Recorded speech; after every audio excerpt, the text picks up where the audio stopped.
رسول اللہ صلی اللہ علیہ وسلم جب حج سے فارغ ہوتے تھے تو کچھ دعائیں پڑھتے تھے. میں دعائیں پڑھا رہا ہوں آپ کو.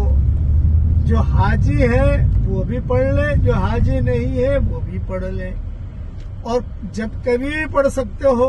حج تو ہو گیا الحمدللہ, 15 دن کے بعد پڑھ لو, 10 دن کے بعد پڑھ لو, 20 دن کے بعد پڑھ لو, لیکن پڑھ لو تاکہ سنت پر عمل ہو جائے. پڑھیے میرے ساتھ.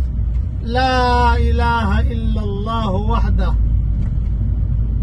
لا شریک لہ لہ الملک وَلَهُ الْحَمْدُ وَهُوَ عَلَى كُلِّ شَيْءٍ قَدِيرٌ. آئبون, تائبون, عابدون,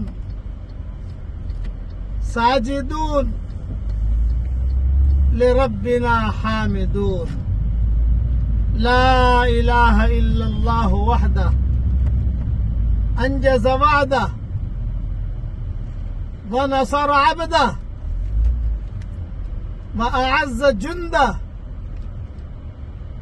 وہزم الاحزاب وحدہ فلا شیء بعدہ.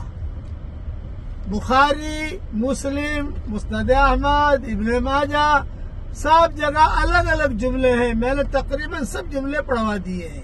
حضور صلی اللہ علیہ وسلم کے منہ سے نکلے ہوئے جملے, اس میں برکت ہی برکت ہے, اس لیے اسے پڑھ لیجئے.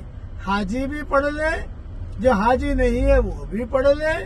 حاجیوں کو تو پڑھنا بہت اچھا ہے تاکہ بڑی سنت پر عمل ہو جائے. اور جب آپ کو یہ میسج ملے, حاجی لوگ ضرور پڑھ لیں. اللہ تعالی ہم سب سے راضی ہو جائے. آمین.